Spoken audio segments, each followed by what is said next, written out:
Ramayan Day. And if you have your book, you can open it on page number 585. And in the Ram Sabha, Ramji is asking uh, Agastya Muni about Hanuman now. So Ram said brightly, truly Muni, Vali, and Ravana were powerful beyond all measure, but neither was as strong as our Hanuman. Neither of them could have accomplished what he did. In the most difficult circumstances, when Angad and the Vanars despaired on the shore of the southern sea, when later Hanuman leaped into Lanka and could not find Sita, and of course when he killed some of Ravan's best warriors and his son Akshay and set Lanka on fire all by himself. And in the war too, he was invincible. Why not even Kal, Indra, or Kuber have done what Hanuman did? And I am sure that but for him, we could never have triumphed. But I realize, O Auguste, that I know precious little about this dearest friend of mine.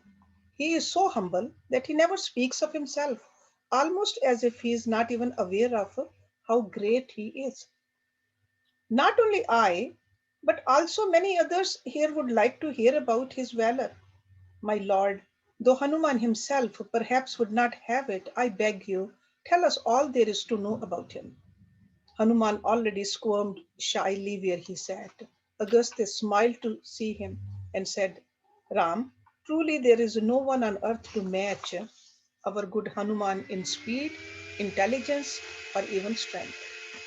But as you have observed, he himself is hardly aware of his greatness, which is why he did not consume Vali as a fire does a bright tree of summer, but instead watched Sugriv suffer in the wilderness. And there's a reason for this. Besides his natural humility, you see, once the rishis of the forest cursed Hanuman that he would never be fully aware of his own powers. For even as a small child, he performed such feats that they were afraid of him and what he might do when he grew up. You know, Ram, the mountain Sumeru has a golden hue because of Surya Dev's blessing. Hanuman's father, Kesari, ruled on Sumeru. His wife was the lovely Anjan, and upon her Vayu sired Hanuman, who was born with the color of the bristly heads of paddy sheets. When he was just a mite, his mother left him sleeping and went into the forest to find some soft fruit for her child to eat. Hanuman woke up when she was away and began to cry from finding her gone, and from hunger, even as Kartikeya did in the thicket of sargrass. Just then he saw the sun rising on the rim of the world like a mass of japa flowers. He thought it was a great fruit and sprang up into the air to pluck it. Hanuman flew up like an arrow. The Devas, Yaksh, and the Danavs saw him flaring up like an effulgent thought and were amazed. They said to one another, if he flies like this when he is just a baby, what will he be like when he is a youth? Vayu flew with his son, enfolding him in a cool wrap of air so the sun would not burn him. With his father's power, Hanuman shot up through the sky for a million yojans and he drew near the blazing sun. Surya Dev knew this was a child of great destiny, who would one day be the messenger of Vishnu's avatar. He did not consume the young monkey. At the very time, Rahu tried to seize the sun and devour him. Little Hanuman saw the Asur and attacked the demon who was trying to steal his fruit. Rahu was terrified by the awesome child and fled to Indra. Smihika's son, the Asur, complained to the king of the Devas, O Indra, you have said that I can feed on the sun and the moon to still my perpetual hunger. Today is the day after the new moon, but when I was about to seize Surya, another Asur attacked me suddenly and laid hold of the star. Indra, tall as a peak of Kailash, his golden necklace blinding, mounted the four-tusked Eravat, set the aggrieved Rahu before him, and flew to where Surya Dev was with Hanuman. When Rahu saw the sun, he leaped off Eravat's back and flew at the blazing star. When Hanuman saw Rahu, flying toward him like a great black cloud. He thought this was another velvet fruit, worthy of his attention. He sprang at Rahu to eat him. Rahu screamed, Indra, help me, and fled from the splendid monkey child. Indra cried, Never fear, Rahu, I will kill him. Hanuman heard Indra's roar, and turning his head, saw the Lord of the Devas. He saw white Aravat, and thought that here indeed was the finest looking fruit of all. He now flew at the Dev king and his mount. Roaring louder than ever, Indra cast his Vajra at the infant Vanar. The thunderbolt struck Hanuman squarely, and he fell unconscious through the chasms of the sky, down to the earth below. He fell onto a great mountain and broke his jaw. When Vayu saw what Indra had done to his son, he withdrew the precious pran that sustains every living creature. So they all choked and gasped for breath. Snatching up his wounded baby, the wind god flew into a deep and secret cave. With every creature breathless and turning blue, it seemed creation would end. The worlds were plunged into panic, into hell. The Devs, Gandharvas, and Asurs, those that could still move, came panting to Brahma. They cried, What sin have we committed? Why does Vayu choke us today? Ah, Pitama, we will all perish if you don't save us. Brahma said to them, It was Vayu's son that Indra struck with the Vajra. What shall we do, Pitamaha? Wailed the Devas. Brahma said, We must seek Vayu out. So, with all the created, the Devas, Gandharvas, Yakshas, Nags, Siddhs, Rishis, men, and all the rest, Brahma went to the cave where Vayu had hidden himself. They found him there with the infant Hanuman in his lap, radiant as the sun, but lifeless, and the Dev wept. Vayu saw Brahma and he rose mutely, his eyes streaming, and stood before the Creator with his dead child in his arms. Vayu's golden kundals and his unearthly crown were dim with his grief. Still, without a word, he prostrated himself at Brahma's feet. Brahma reached out and stroked little Hanuman with his palm.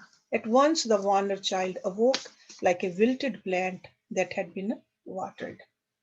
When Vayu saw his son alive, he gave a mighty sigh of joy, and all the created breathed again. They gained back their life breath, their pran. Why, they were like lakes that were laden with lotuses when the icy wind stops blowing across their waters.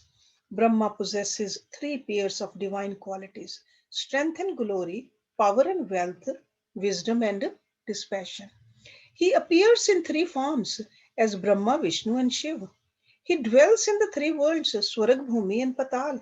He is worshipped mainly by those who know but three stages in life: infancy, boyhood, and youth, the immortals. Now Brahma spoke to the Devas. He said, O Indra, Agni, Varun, Rudra, and Kuber, grant this child great boons. For one day your own purpose shall be served by him. Grant him boons also, so his father will forgive you for what you did to his son. Indra removed the garland of lotuses he wore and set it around Hanuman's neck. He said, Since my Vajra broke your chin, O tiger among monkeys, you shall be called Hanuman from now. And from now you shall be invulnerable to every weapon lesser than my thunderbolt, and to my Vajra as well. Surya the sun said, You shall have 100th part of my radiance, and when you are old enough, little one, I myself will teach you the Shastras, and no one in the world will know the scriptures or live them as perfectly as you will. Varun blessed him that he would never die in water in a million years. Yam said Hanuman would not die from his dand, and no illness would ever touch him. Then Kuber, of the one tawny eye, said, Not my mace, nor any weapon less than it, shall cause your death. I bless you that you will never know tiredness in battle. Rudra, the greatest, laid his palm on Hanuman's head and blessed him. No weapon of mine or any I have power over will harm you. Vishwakarma, who creates every astra, said, No weapon of heaven or earth shall kill you, and you will be a Chiranjeevi. Brahma said, You shall not be killed by the weapons of Brahma or the curses of any Brahman. He turned to Vayu, who by now was beaming. Your son shall be a terror to his enemies. He shall be invincible, and anyone that remembers his name through all the ages will be free from fear. I bless your son that he will be able to change his form at will, to assume any guise he wants. He will be able to fly to any part of the world at his wish, and he shall be a thorn in the side of Ravan of Lanka.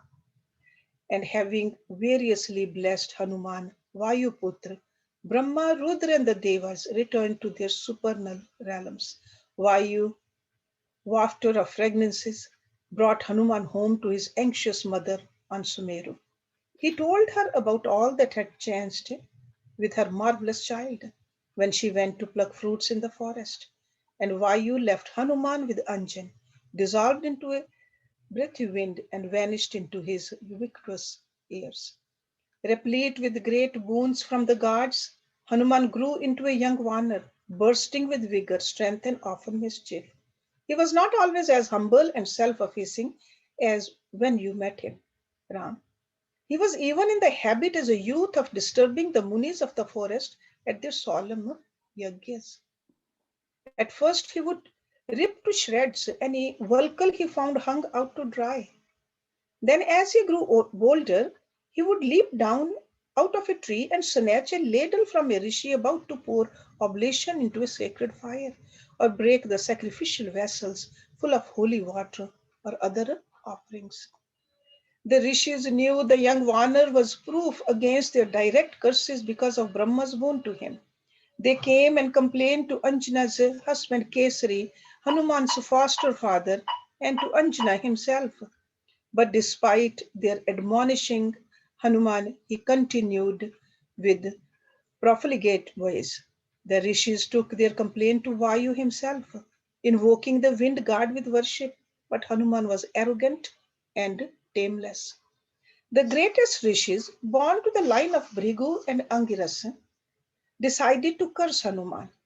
They did not, however, curse him with death, but only to a long forgetfulness of his own strength, of who his father was, and of the boons he had from the gods. They said, when you remember these things again, Hanuman, at a great juncture of destiny, when you are on a mission for Vishnu's own avatar, then your glory will return to you. But by then, you will be a mature Vanar, and your wisdom will have grown, so you will never again abuse your powers as you have done in your youth. From that day, a sea change came over the young monkey's nature. He grew mild and placid because he did not remember any more who he was or how strong he was. He would go to the very ashrams he had ravaged in his wild days, sit at the rishis' feet, and learn from them. He now became the embodiment of patience and gentleness. The sages who had known him in the past as an irreverent whirlwind of a monkey were astonished at the transformation until they learned what had happened. Those were the days when Vali and Sugriv's father, the magnificent Rikshraj, was the lord of all the monkey people of the earth. He was as splendid as Surya Dev was, but then inevitably time conquered him and he passed on. Vali became king and Sugriv the Yuvraj. You know of the enmity that developed between the brothers and how Vali chased Sugriv from his kingdom and took his wife Ruma for himself. It was the Rishi's curse that kept Hanuman from avenging the wrong done to Sugriv, whom he loved as dearly as the wind does the fire. For in truth, not even great Vali was Hanuman's equal. Ah, who is there on earth who is Hanuman's equal in strength, in vitality, in amiability, in wisdom, cleverness, virility, and discernment?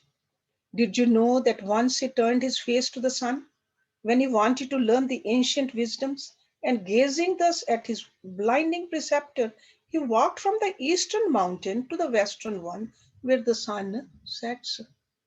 It is said that Hanuman knows as much as Brihaspati does of both Gyan and Dhyan. And Ram, what is perhaps not commonly known is that, like Hanuman, the other great Vanar chieftains, Sugriv, Mend, Dvivid, Neel, Angad, Nal, Gaj, Gvaksh, Gavya, Sudhamshtra, Prabh, Jyotimukh were also Deva's sons and born to help you achieve your purpose in the world. Without them, very likely Ravan would still be alive and his shadow would cover the earth in fear. Thus, in Ram's Sabha, Agastya revealed many things that had been kept hidden so far. At last, the Muni smiled and said, "Now, Ram, you must give us rishis leave. Our tapasya is never complete, and the earth is always in need of our prayers." Ram rose with tears in his eyes. He said, "My lords, your blessings must always be upon my kingdom and on me. I have another favor to ask you, holy ones. I mean to perform many yajnas in time to thank the gods for my good fortune and to have their grace upon my land and my people. I beg you all to come to my sacrifices and sit over them." One by one, the rishis blessed Ram and left Ayodhya, some walking away from the city of destiny, where Vishnu's avatar ruled, others flying into the air and vanishing by glimmering sky paths. Night had fallen, and Ram went into Sita, waiting in his Antapur. So, next chapter is in Ram's Sabha. The next morning, his second day as king, Ram was roused by the Vabhadis and Magadhis with songs as sweet as the kinnars sing. They woke him with the fulsome praise. "Awake, O king, who are the joy of your mother Kaushalya, for Lord. All the world remains in a stupor while you sleep. Oh, you are as powerful as Narayan, handsome as the Ashwins, wise as Brihaspati, and regal as Brahma. Your patience is like the earth, your glory is like the suns, your swiftness like the winds, and your heart is as deep as the ocean. In war, you are as invincible as Shiv, and yet your nature is as gentle as the moons. Arise, O Ram, and shine upon your kingdom and your people." And Ram awoke and rose from his bed, even like Vishnu from Anant. As the three Vedas wait on a great yajna, Ram found Lakshman, Bharat, and Shatrughan waiting for him in his chamber. 100 Muditas servants waited on his pleasure as well. The 21 chieftains and Sugriv, their king, waited for him too, as did Jamvan and his wild and noble Rikshas. Like Yakshas, attending on Kuber, Vibhishan and his four loyal Rakshasas waited for Ram. And many others besides were there, among them important ministers of his court. All these sat in his royal apartment, waiting for him to awaken. Some illustrious rishis also waited for Ram, and he rose and came to them even as Indra does to his devas in Amravati. Somebody saying the volume is very low. Is it? No, it isn't. Maybe it's your iPad. Maybe. Okay. Yeah, I think they can just check their iPad then. And so it was every day. And Ram would go with these loving friends and counselors to his Sabha to minister to his people. And his grace spread through all the kingdom. Then one day he folded his hands to King Janak, the Raj Rishi, and said, "My lord, you are our greatest, immutable sport. It was by the power of your tapasya that I was able to kill Ravan. I beg you, father, accept these humble tokens of my love. I know you want to return to Mithila. Let Bharat and Shatrughan ride with you as your escort." A treasure of gifts was presented to the king of Mithila. A beaming Janak blessed Ram and said, "I am too old to enjoy these precious things. If you allow me, I will leave them for Sita." Ram bowed to Janak, and that august king embraced his daughter and then left for his own kingdom in great contentment. Having seen Janak off at the palace gates, Ram now turned to Kakei's brother, the noble Yudhajit, who had come from the kingdom of Kakei to represent his father Ashupati at Ram's coronation. Ram said gently to that Kshatriya, "Uncle, you too must leave today. I am certain at this age At his age, your father misses you sorely. I will send Lakshman with you, and he will bring some gifts from us to your father. When Yudhajit saw the priceless gifts Ram meant to send to his father, he remembered how Ram had been banished to the forest. He said, Ram, let these gifts remain here in Ayodhya with you. It is only just. Ram embraced him, and Yudhajit walked in a pradakshina around Ram and then set out with Lakshman. Now Ram went up to his friend Pratharan, the king of Kasi. He said, My lord, I know you tried with Bharat to send me a legion of soldiers to Lanka. Alas, they did not arrive in time for the war, but I can never forget your intention. I must not keep you any more, my friend, from your wonderful city. I thank you with all my heart for having come for my Abhishek. They also embraced, and then Pratharan set out for home with the guard he had brought with him. Ram turned to the 300 other Kshatriyas who had come for his coronation and to declare their loyalty. To them he said, My brothers, it is your prayers and your unflinching dharma that helped me prevail against the enemy. While I was away, you have all been of such support to Bharat that I can never forget your love and your generosity. They replied, It is our greatest fortune that you killed the Rakshas. It was not only for Sita that you fought, you and your jungle army, but for us all, for all our kingdoms. Why, for the very earth herself to set her free from Ravan's dark bondage. From now on, our kingdoms are yours to rule. You are enshrined in our hearts, noble Ram, and all we ask from you is your love, because we know how incomparable a possession that is. And they also, those noble 300 who had always resisted the yoke of Lanka, left for their kingdoms spread across Bharatvarsh. But before they went, they had the invaluable gifts they had brought for Ram's coronation fetched into the Sabha of Ayodhya. When those Kshatriyas left, the earth shook at their going. So immense were their legions, flowing like rivers across the earth. When they had seen Janak and Yudhajit back to their kingdoms, Bharat, Shatrughan, and Lakshman returned to Ayodhya laden with horses, chariots, precious stones, elephants, intricately carved sandalwood chests, servants, gold by the cartload, and other treasures those kings had given them.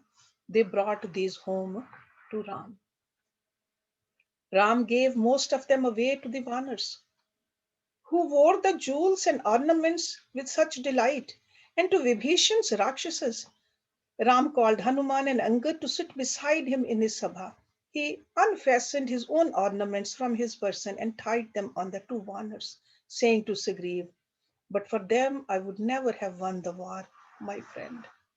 He called Neel, Nal, Kesari, Kumud, Gandhmandan, Sushen, Pansan, the great Mend, Dvivid, Jamvan, Gavaksh, Vinat, Dhumr, Balimukh, Prajanag, Sanad, Darimukh, Dadhimukh, Indrajanu, and many others, and his eyes moist, gave them more gifts such as they loved.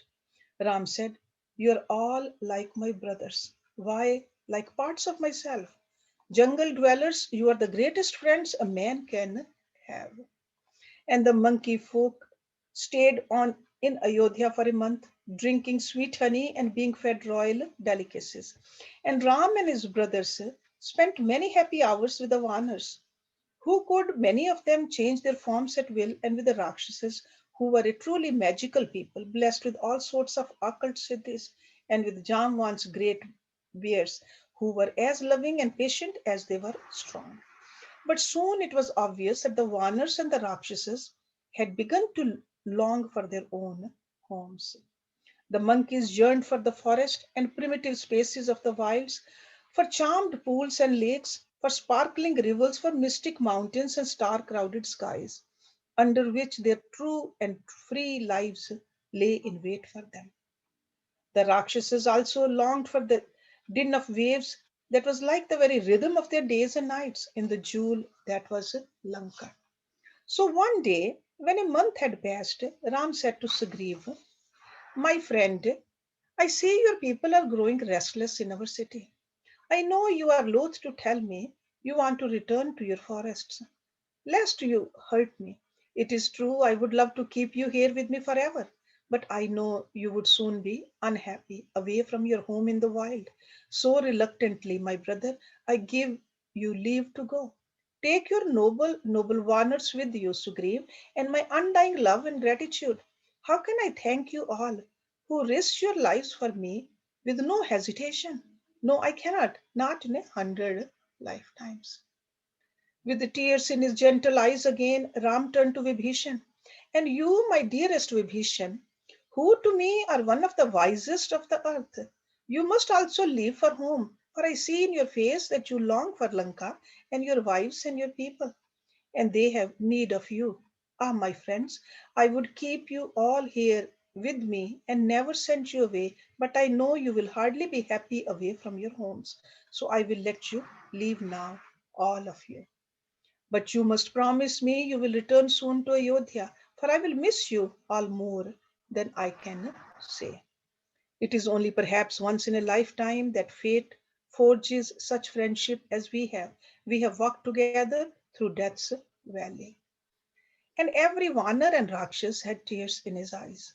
Hanuman came and knelt before Ram. He said, Ram, may my love for you last forever. May my bhakti for you never turn to anyone else. And may this body of mine continue to live as long as your story is told upon the earth. Let me hear your life again and again from the lips of Apsaras, so that I feel your presence near me and see you before my eyes wherever I long for you, whenever I long for you. Ram embraced Hanuman fervently and said, so be it, O best among Vanars. Let your fame live in this world for as long as my story is told in it, and let there be life in your body for as long. And Hanuman, this tale shall be told in this world for as long as the world lives, and so shall you live as long as the earth turns around, O Chiranjeevi. As for me, I would gladly give up my life for every favor you have done for me, and they are so many. Warner, I am forever in your debt, but let me never have to repay any service you have rendered me, because it is only when one is in trouble that one needs to recall the debts one is owed. Ram untied a string of pearls that shone like small moons from his neck with the mystic cat's eye in their midst and fastened it around Hanuman's throat. And the Vanar was as splendid as golden Meru with the full moon risen over him. The Vanars rose one by one and knelt before Ram, touching their heads to his holy feet.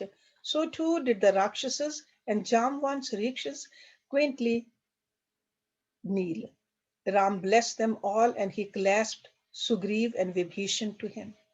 As they, his friends dear to him as his life, bid farewell to Ram, they seemed stupefied with grief. It is told that the Vanars, the four Rakshasas, and the mighty black bears left Ayodhya and its king as reluctantly as a soul leaves a body that it has lived in for a lifetime. The next chapter is Pushpaka Viman. By noon, the Vanars, the rich Rakshas, had all departed. Ram and his brothers set out on an open terrace to take the soft afternoon sun when suddenly an indescribably sweet voice spoke out of the sky. Ram, it said, look on me with love in your eyes of light. It is I, the Pushpak, returned from Kuber's city where you sent me. They looked up in surprise and saw the disk hung in the clear azure above them. Ram asked, what happened, O Viman? I returned to my lord Kuber, but he said to me, Ram of Ayodhya killed Ravan in battle. You rightly belong to him from now. Go back to Ram, gentle friend. Bear him wherever he wants to go. Where there is nothing that would please me more because Ram is the protector of the worlds. So I flew to you from Alak. I beg you, Ram, let me bear you through all the realms for as long as you remain in this world.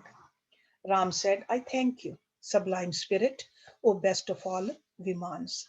He worshipped the crystal ship with fried rice grains, flowers, sandalwood paste, and incense.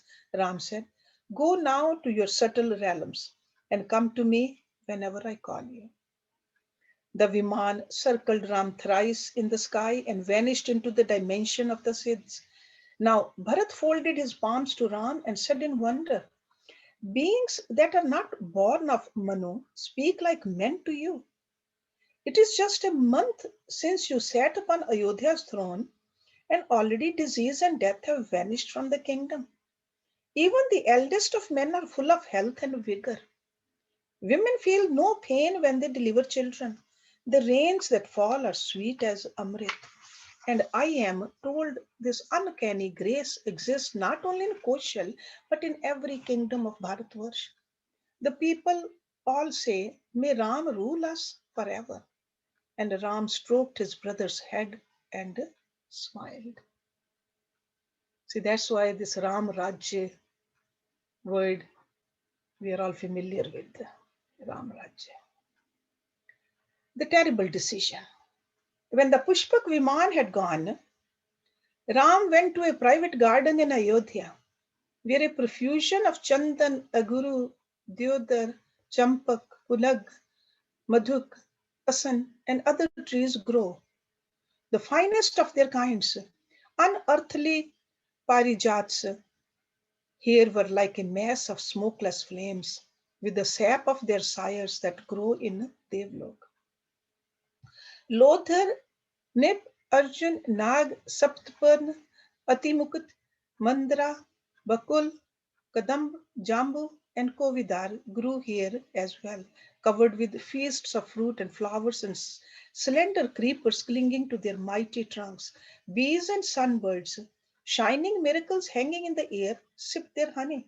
Other birds, kokilas and bringrages, were like flashing many colored jewels in the branches, some golden leaved, others like scarlet fires, and still others like coal darkling. The great garden was dotted with scented pools, which had flights of steps leading down to transparent water, stairs paved with rubies that ended in crystal platforms beneath their surface. Carnivals of lilies bloomed on their pools, and chakrawaks swam among them, as did teal and ibis, moon white goose, duck, and royal swan. Cranes stooped over the pellucid water.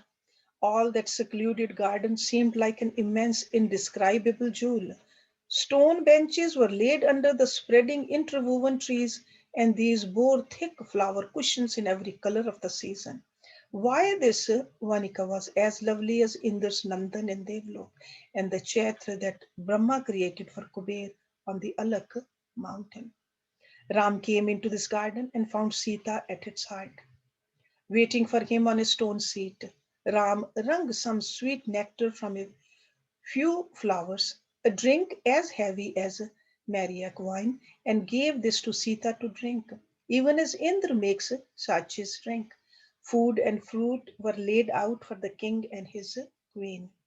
And when they were alone, a troop of apsaras materialized before them, and sinuous Nag women with Gandharvas and Kinnars. They drank with Ram and Sita, they sang and danced for them. When the mood was set and the drink high in the royal couple's veins, the unearthly minstrels and the dancers vanished as they had come. Ram turned to his love and drew her tenderly to him. Thus their time passed. Ram would spend half his day attending to the affairs of the kingdom. Then he would come to Sita in their garden. She, for her part, would spend her morning seeing to her domestic chores and especially looking after the needs of her three mothers in law without favor or distinction. Then she would keep her daily assignation with Ram in the charmed grove.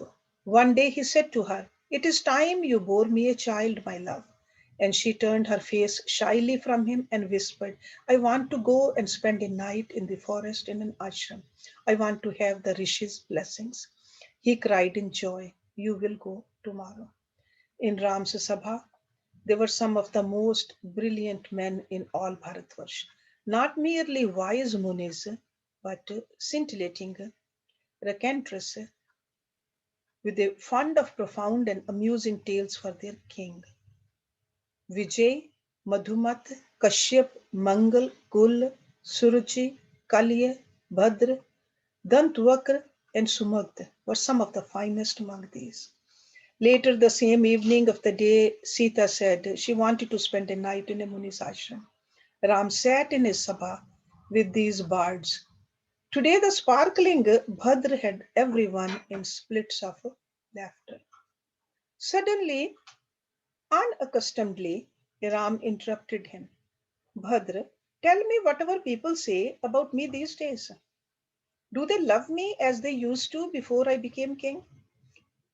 And what about Sita, Lakshman, Bharat, and Shatrughan? What do our subjects say about them? What do they say about Mother Kakai now? Tell me truthfully, Bhadra. A king must know what his people think of him. Don't spare me anything they say, good or bad. Bhadra's eyes flickered briefly. Then he folded his hands and said, My lord, it is mainly about the killing of Ravan that the people speak. They say what a mighty deed it was. But Ram said again, Tell me everything they say, Bhadra. Don't spare me anything unpleasant you have heard. How will I become a better king if I do not know what shortcomings I must overcome in myself? Bhadra seemed to collect himself for a moment. He drew a breath and said, Then listen, Ram, to everything the people say, both good and bad. At the crossroads, in the markets, on the streets, and in the forests, they say Ram built a bridge across the southern sea to Lanka. Which other king indeed, which Dev or Asur, has done such a thing? That was nothing when you compare it with the killing of Ravan and all his fiercest Rakshasas. Yes, and he brought Sita back with him, and he loves her just as he always did. But isn't the pleasure he feels being with her a depraved joy? When he knows the Rakshas carried her away and kept her with him for many months, and surely. Bhadra glanced anxiously at Ram. But there was no hint of any surprise or grief on that noble face. Ram merely nodded impassively that he should continue. Bhadra continued, My lord, they say, why does Ram keep such a woman beside him? Doesn't he realize that we too will have to endure our wife's strain? Because the people always follow what their king and queen do. Ram, this is what your subjects are saying in the streets of Ayodhya and in every town and village in your kingdom. Now Ram's lips quivered in anguish, and he looked around his sabha at his counselors. From one face to the next, they all turned their gazes from him. At last he asked them, Is what Bhadr says true? As a man, all of them whispered, It is, my lord. For a moment he seemed to have turned to stone. Then he said to them, Leave me for a while, my friends. When they had gone, he said to his Dwarpalak, Bring Lakshman, Bharat, and Shatrugna to me. They came at once and saw their brother's face was like an eclipsed moon, a withered lotus. They saw his eyes were tear laden.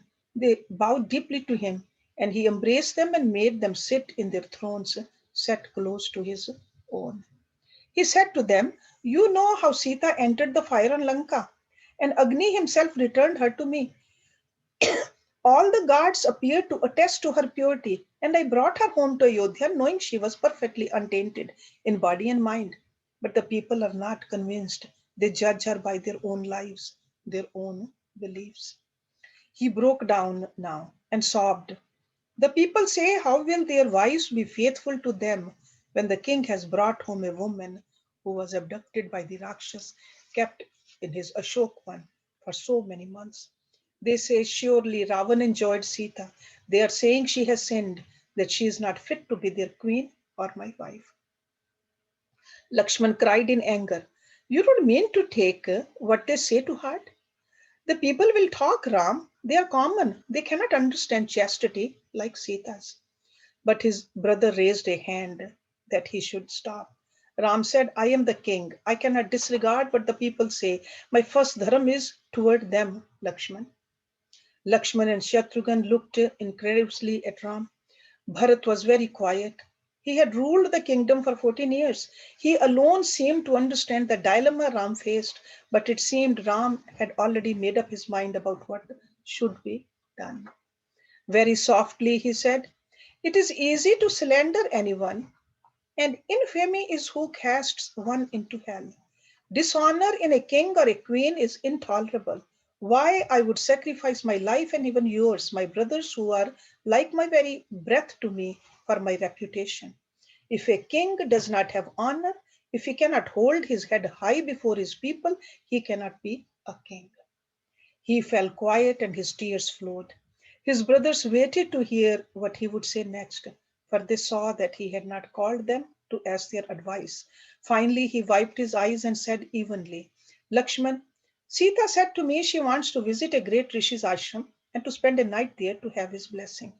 His voice sank to a whisper. She is with child. His brothers gasped. Ram went on. Lakshman, you must take Sita out in Sumantra's chariot tomorrow, cross the Ganga and ride beyond the frontiers of Kosha to the Rishi Valmiki's ashram on the banks of the Tamsa. He paused as if to say the next words would cost him his life. And Somitra, leave her there and return to me. He looked at his brothers' faces, which were aghast, and continued more softly than ever. Do not say a word to me about what I have decided. He who speaks against what I have said shall be like one who betrays me to my death. I am your king, Lakshman. If you do not obey me, you shall be guilty of treason. She said to me, I want to visit an ashram on the banks of the Ganga. Her wish must be fulfilled. Yes, it must. As for me, I cannot bear to see her before she goes. Tell her I was called away urgently from the city. With that, Ram walked out of the Sabha. Any question? Pretty painful, right? Yeah. Harshi, why say जब वो राम क्यों फिर झूठ बोले? हम लोग जब बोलते हैं, जब हस्बैंड जाते कहते हैं ऐसे बोल दो कि मैं नहीं हूँ घर में, ऐसे बोल के झूठ दूर चुरका देते हैं. और ये हमारे राम जी बोल रहे हैं बस उसको बोल दो कि जस्ट मैं शहर से कुछ काम पे चला गया. Yeah, that's the only way. उसको See, he did not. He was hurting. He did not. It was not a. See, jhoot. It's a relative thing. Okay, this lie was not to hurt. It was to protect Sita also. अच्छा, Yes. कैसे protect उसको, कैसे Yeah, protect? she would have been hurt more. If he told the truth? Yeah, by himself, he couldn't. I mean, Yeah, you know the love between. First of all, Subhadra speak in English because there are some people who don't know Hindi. Oh, okay. So Sorry, yeah, in these classes, whenever we have somebody, I mean, yeah, I forget that you were talking in English and I forgot. Sorry. Yeah. Okay. No, but I understand. Maybe it's just a matter of making, they both love each other, though he was. It's the intention behind the action is more important. That is more important. Okay. Okay. Thank you. Of course, at a personal level, he could not face her. He didn't do that. But as a king, he had to do that. Right. Okay. As a king, at a personal level, you can see that how much he was hurting. Right. And we know that how much he was hurting when Ravan abducted her too. Right. I'm sorry. So it's not that he wanted to hurt her. Right. Intention behind the action. Always remember that. That really gives the color to the action. I hear you. That also we should do in our lives. We should also always, intention should be pure. Intention should be pure. Exactly. Thank you. Yeah, but good point though. So let me just read, if there's no question, the next chapter also, Lakshman's anguish. And then maybe after that we'll have Mahendraji sing the bhajan, okay? Late that night, Lakshman called for Sumantra and said to the king's Sarthi, prepare the royal chariot, Sumantra. I must take Sita to visit Valmiki's ashram tomorrow. When at dawn the chariot was fetched, Lakshman went to Sita and said, Ram has asked me to take you to the Rishi's ashrams. She was as happy as a girl. She said, let me take some ornaments and silks for the Rishi's wives, Sumitra. And when she had everything she wanted, they worshipped at the temple in Ram's palace and set out. They rode for 2 days and arrived on the banks of the golden Ganga. Sumantra unyoked the horses and led them to drink. Lakshman had hardly spoken all through their journey, and Sita was so excited and barely noticed his unusual silence. Now they sat together, sharing the meal she had brought for them. Suddenly she saw his eyes fill, and he gave a sob, as if his heart was broken. She looked at him reproachfully. Why are you crying in this blessed place, Lakshman? Just because you haven't seen Ram for 2 nights? I have also not seen him for as long, but my heart feels no pang here beside the Ganga. Then she felt sorry for him and said kindly, come, let us cross the river. I will give away the gifts I have brought for the yoginis, and we will go back to Ayodhya. Oh, please, Lakshman, don't cry now. This is a joyful journey we have come on. For me, perhaps the happiest of my life. But then you don't know why I have come here today. Lakshman controlled himself with a great effort and called the Nishad boatmen who waited to take them across the sacred river, she that once fell from the sky. Lakshman helped Sita into the painted boat, climbed in himself, and they cast off. Sumantra would wait on this bank with the chariot and horses. When they were in midstream, Sita folded her hands and prayed to Ganga, the Devi. However, when they reached the other bank and stepped ashore, Lakshman broke down again and began to sob. Sita cried, again, Lakshman, whatever is the matter with you? He could not hold back anymore. He cried, ah, that I were dead rather than have to do this dreadful thing. Why me? Oh dear God, why me? I have done nothing so terrible that I deserve to have this vile task entrusted to me. Oh perfect Sita, I beg you, do not for a moment think that this is what I want, or that I am responsible for this monstrous crime. Oh Yam, why don't you come for me and save me from the sin I am being forced to commit? Sita frowned and said, what are you saying, Lakshman? Why don't you speak plainly? Ah, you seem to be in agony. Has Ram been angry with you for something? Tell me what it is. I command you. He kept his face turned from her, and his eyes streamed tears. Choking, he said, Janaki, the people say that you are tainted and not fit to be Ram's queen. When Ram heard, he said to me, Lakshman, a king's first dharma is to his subjects. Take Sita to the Rishi Valmiki's ashram and leave her there. She cannot be queen in Ayodhya anymore. Sita fell as if he had cut her down with a sword. He sprinkled river water on her face and her eyes fluttered open. Weakly she sat up with his help. She said, ah, Lakshman, God has created this body of mine only for it to suffer. Today I feel as if sorrow has incarnated himself in me. What have I done, Soumitra, that my husband has abandoned me? What sin have I committed?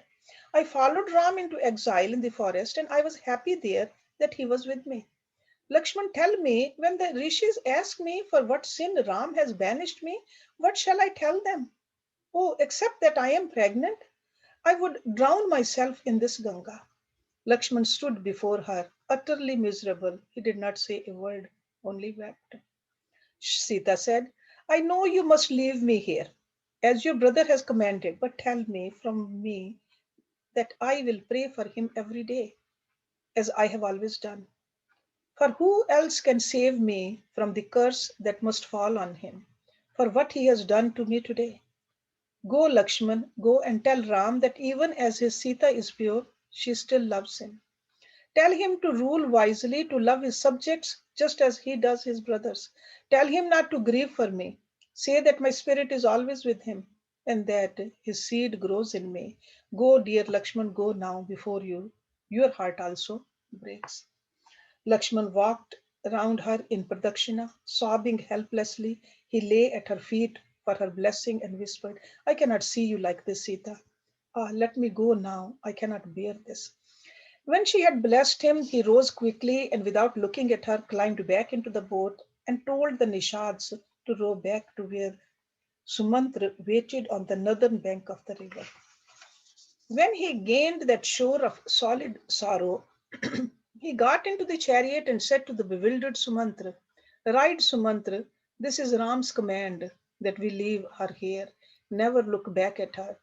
Ride for Ayodhya as if death rides after us.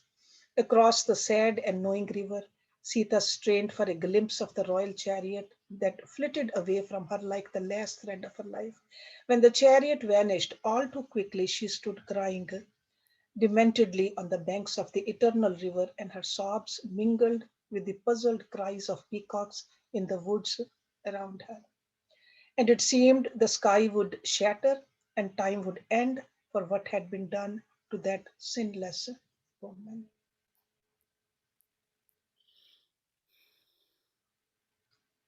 Okay, um, Mahendraji. So I'm sure nobody has a question because most of the people in this class, we are women, and we can really feel that pain what Sita must have gone through. Is Mahendraji there or no? Yes. Yeah. Okay, all right. देख तेरे मन मंदिर में है बसा हुआ है राम, अरे तू कर उससे पहचान, अरे तू कर उससे पहचान। गट गट में तू बोलन हारा, एक उसी को जान, अरे तू कर उससे पहचान, अरे तू कर उससे पहचान। है गट गट में वास उसी का, सूरज में प्रकाश उसी का, है सब सिर पे हाथ उसी का, जीवन में है साथ उसी का। भूल उसे क्यों भटक रहा है, डगर डगर नादान, अरे तू कर उससे पहचान, अरे तू कर उससे पहचान।